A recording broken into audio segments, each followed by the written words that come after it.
Hello and welcome. And we can just get right into this because you know what we are going to cover today. We obviously have to cover the George Floyd trial conclusion, which is that Derek Chauvin is guilty on all counts. And I have to appreciate people that were trying to create a pressure campaign for me on Twitter saying, I wonder what Candace is going to say. Even Republicans agreed that this was the right call.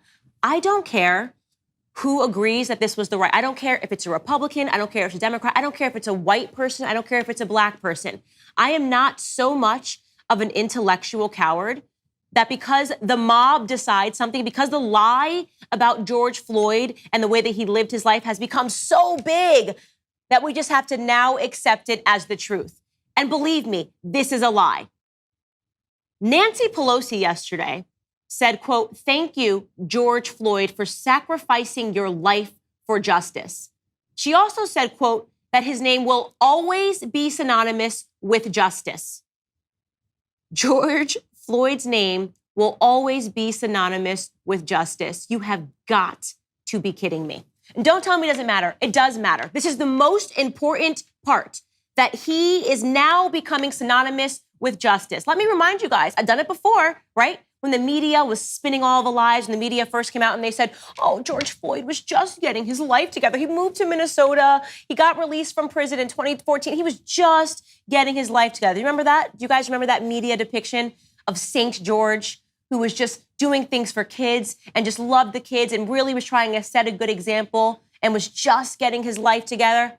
Until I reminded people of what his actual record was, because it became apparent to me that there was a reason that they were not producing the police footage, because they wanted to make sure that the lie was perpetuated around the world and repeated over and over again before the truth could get up from bed and put its shoes on. And here is the truth. Here is the person whose life and whose name is now synonymous with justice, Nancy Pelosi. George Floyd has a rap sheet, and I'm going to remind you guys of it again today. He was arrested for delivery of a controlled substance. He was arrested and put into jail. He was arrested for theft. He was arrested for theft again. He spent 10 months and 10 days in jail. He was arrested for failure to identify. He spent 15 days in jail. He was again arrested for possession of a controlled substance, less than 1 gram of cocaine. He was then arrested for trespassing, no forcible entry. He was arrested for delivery of a controlled substance. He was arrested for possession with intent to manufacture or distribute, another 30 months in jail total. He was arrested for aggravated robbery with a dangerous and deadly weapon. And that has really got to be the most significant arrest for me because of how sick what he did was. Ready? Here's a statement. At this time, a black Ford Explorer pulled up in front of the complainant's residence. The complainant that we're talking about, the woman, had somebody knock on her door and say that they were from the water department. And then that person forced their way into her home. And then a Ford Explorer pulled up. And there were 5 other black males that exited this vehicle and proceeded to the front door. The largest of these suspects forced his way into the residence. This is George Floyd. Forced his way into the residence, placed a pistol against the complainant's abdomen, and forced her into the living room area of the residence. The large suspect then proceeded to search the residence while another armed suspect guarded the complainant, who was struck in the head and side areas by the second armed suspect with his pistol after she screamed for help. I should also mention that there was a toddler in the residence at the time that this happened, a toddler that was traumatized by what George Floyd did, a woman who was traumatized by what George Floyd did. Various people who were traumatized throughout the life of George Floyd. He left a wake of victims. That is what happened. He had so many victims throughout his life, but right now, the world has decided that he's just a wonderful human being. You're not allowed to talk about his record. You're not allowed to talk about any of the things. There are children that are running around with George Floyd shirts. There are murals that have been constructed dedicated to George Floyd because his name has now become synonymous with justice. I guess my question is, justice for who? How do I do that? How do I live a life so that people say Candace Owens' name is synonymous for justice? It's not telling the truth. People hate that. People say you're not allowed to say it. You're not allowed to talk about who this person actually was because the media has agreed on a narrative before the truth has gotten out about who this man was. getting his life together. Is anybody still buying that anymore? Oh, no, never mind. It actually turns out that at the time of his arrest, he had fentanyl in his system. He also had methamphetamine in his system. We also learned that the week prior, he had had an overdose. But none of that matters because now we live under mob rule. Mob rule just says that if a black man dies and a white person is around while that black person dies, it is a racially motivated crime. They've never proved that. Nothing about this was about race at all. But it doesn't matter because now George Floyd has been propped up, and this is what we have to agree on. Nobody's allowed to tell the truth. Why are they doing this? Why can't we honestly have an assessment and come to an agreement, by the way? I would have been perfectly comfortable if people said Derek Chauvin was guilty of manslaughter. I'm comfortable with that charge. I'm not comfortable with the lies that have been told repeatedly about who this man was. If you care about Black lives, if you're watching us thinking, Candace, I just care about Black lives, then why can't we discuss Black criminality at the same time? Because usually on the other end of Black criminality is a Black victim. That was the case with Jacob Blake. That was the case over and over again with George Floyd. That's also the case with, and let's talk about the person that was trending all last night and all this morning, Ma'Khia Bryant, is that her name? The woman, the young woman that they're now saying, a 16-year-old girl in Columbus, Ohio, who was shot on Tuesday by police. Did you guys see the clip of her mother? She was shot and killed by police because she was attempting to stab another girl. It's on camera. She was a knife-wielding maniac, but those details don't matter. Don't forget, because her mother came out and said that Ma'Khia had a motherly nature about her. She promoted peace. Ma'Khia Bryant's mother wants you to know that the knife-wielding maniac that you saw is not who she really was. Maybe in that moment she was trying to kill somebody, but the point that we should be focused on is that Ma'Khia Bryant liked to promote peace in her spare time, right? I mean, this is like, I feel like we have now tapped into fiction. Like now we have to just accept fiction. It doesn't matter because Ma'Khia Bryant was Black and she died at the hands of a police officer, and that's all that matters now. People want to come out and they want to support Ma'Khia Bryant. Maybe she too, like George Floyd, will be buried into a gold casket. Maybe eventually one day Nancy Pelosi will say that Ma'Khia Bryant's name will be synonymous with justice. Let me tell you what is actually happening in America at this time. And if you're a Black American, you better pay attention. Right now in America, the goal is to make sure that Black people love and support criminality.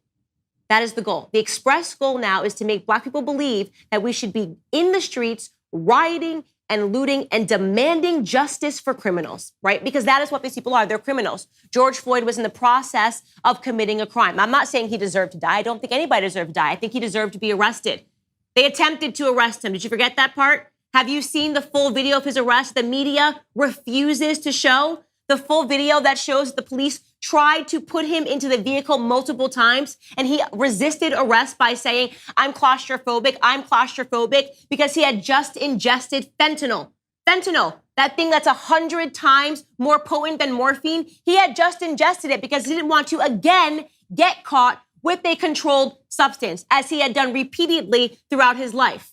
Let's ignore a testimony from his girlfriend who said that they were both addicted, which, by the way, that is sad. Drug addiction is sad. We can be talking about drug addiction. We should be talking about drug addiction. That would be a meaningful discussion. But instead, let's ignore all of these things that would help us fix Black America. Let's not talk about drug abuse. Let's not talk about drug dealers. Let's not talk about criminality. Let's not talk about why Ma'Khia Bryant had a knife and was trying to stab a woman to death. Let's just talk about Black victimhood. Because the discussion about Black victimhood almost guarantees us that in the future, Black neighborhoods are only going to get worse. When you start celebrating criminals, that is, of course, what is going to be the end result. We're going to have more Black death. We're going to produce more Black failures because we're not allowed to talk about the truth anymore. And Republican Democrats are even saying that this is good, right? So let's not talk about it. It's just been agreed. The lie has been agreed upon. Don't say anything. If you tell the truth, Candace, you're a bad person. I don't care what I am called. Just because right now in this country we are facing a pandemic of cowardice because people are too scared once the mob says that this is what must be said and these are the only things that can be said, because the media has now created a system, a successful system of propaganda where people don't even know what the truth is because the lie has been said over and over and over again. That does not mean that I'm going to back down to the truth. In fact, I think more than ever now, we need to have people that are willing to stand up and to say that what is happening in this country is wrong. What is happening in this country is backwards. None of these people that I mentioned are heroes. People still do not know what happened on the day that George Floyd died. They've never even seen any video outside of the 9-minute video that was played over and over and over again on loop. And they purposefully held back just releasing the police cam, which would have cleared up so many of the lies. And this is the least racist country on the face of the planet. You would think that former Vice President Joe Biden would acknowledge the fact that America is not a backwards racist country, as he stood next to the first black man to be elected as president of the United States 2 times, right? This is a majority white country, 60% white country. It would not have happened. Barack Obama would have never been president had it not been for the fact that America has moved on from race, but they don't want us to move on from race anymore, and that's exactly where we're getting at. That's all they've got. And I want to get to this tweet because I was so physically nauseated by it. It was from the mayor of Minnesota. He says, ready, George Floyd came to Minneapolis to better his life, but ultimately his life will have bettered our city. The jury joined in a shared conviction that has animated Minneapolis for the last 11 months. They refused to look away and affirmed he should still be here today. Brandon, Minneapolis to better his life. When you want to better your life, how much fentanyl do you take? Why are these people so lame? They're just lying. They're just making up stuff to stoke hatred and vitriol in our country. That guy was a thug. That guy was a criminal. That guy was using drugs. He's not an example of anybody. He don't represent me as a black man. And I hate that. I want to point that out. I hate when people say to me, how do you not see yourself in George Floyd? How do you not see your brother, your cousin? I don't know. My brother and my cousins aren't ingesting fentanyl, resisting. Why would I see myself in George Floyd? What person goes, I really see myself in this drug addict and this person that's been arrested and faced jail stints 9 times? Why am I forced to see myself because, we have a similar melanin complexion? It tells you what they think of you, though. Right. Mm-hmm. Yeah. Justice has gotten a makeover since the time of Martin Luther King. I'll tell you that for sure. And it's really despicable to see the way they are mischaracterizing him. I don't care what you think about him, whether you think that Derek Chauvin should have been guilty. The idea that this man should be hailed as a hero should be sickening to every single American. Marking, 5, take 1. This was the second time he exhibited that behavior, 11 months earlier. Mark. I've never been so hurt inside. Mike's pleasure. You want to see? Yeah. And even as I'm speaking to you right now, it's starting to come back. This is an autonomous zone. 23 out of 24 hours in a cell. No TV, no magazines, no books, no nothing. So anytime a customer brings a counterfeit bill, and you see we have plenty of them, we tell them, hey, this is counterfeit. If the customer insists, then we call the police. How did you feel watching the trial? I thought it was a sham. All right, so I just want to start it with just you stating your name for the record, as well as your professional background. I have been a police officer in the state of Minnesota for almost 4 decades. Forensic criminologist and certified medical investigator and police practices expert. Yeah, some good moments here. It's like we lived together almost, I guess, it was about 4.5 years, almost 5 years. So you guys, in many ways, were some of the people that were the closest to him. And I don't remember seeing your faces on the news or anybody talking to you. So I guess let's just start with that. You guys knew him best. So who was George Floyd? She's right. We haven't told our side of the story. Maybe it's time for us to tell our story, you know? All right, guys, question of the day today. Should I sue George Floyd's family? Kind of thinking that I should for emotional distress. Then I think that I have grounds to sue George Floyd's estate. I have grounds to sue George Floyd's family for doing this little PR stunt. It's causing me a ton of distress. I feel angry and I feel upset with the fact that I am fighting for Black America to be freed from the lies while these people are fighting to keep them in the dark. This is unacceptable. I'm serious. I'm going to go out and I'm going to ask lawyers, if this is legitimate, can I sue George Floyd's family?